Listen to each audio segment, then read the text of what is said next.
Huge, graceful wind turbines like this one are popping up all over the countryside at the moment. They're an environmentally friendly way of generating electricity.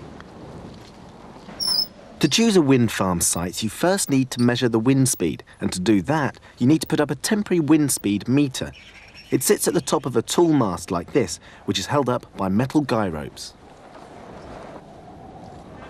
Which is exactly what Border Wind are doing here in Kirkheaton in Northumberland. Now the mast is 9 metres long, and each of these outer steel guide ropes that you can just see are 10 metres long and are fixed into the ground by an anchor point just like this one.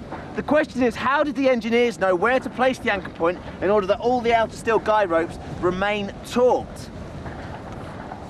Well, if you can see through all the snow, you'll notice that the guy ropes, the mast and the ground all form a right angle triangle.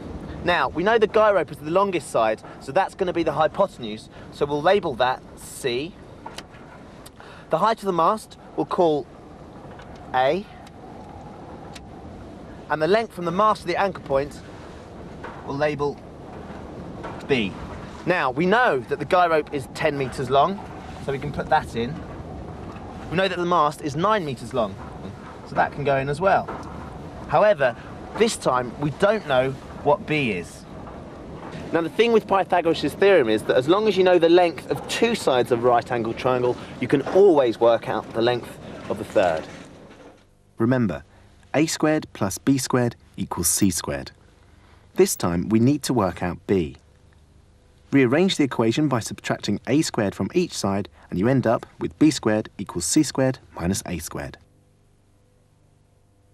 So in this case, b squared equals 10 squared minus 9 squared, which is equal to 100 minus 81, which means that b squared equals 19. Using this information, how far away do the engineers need to fix the guy rope from the base of the mast?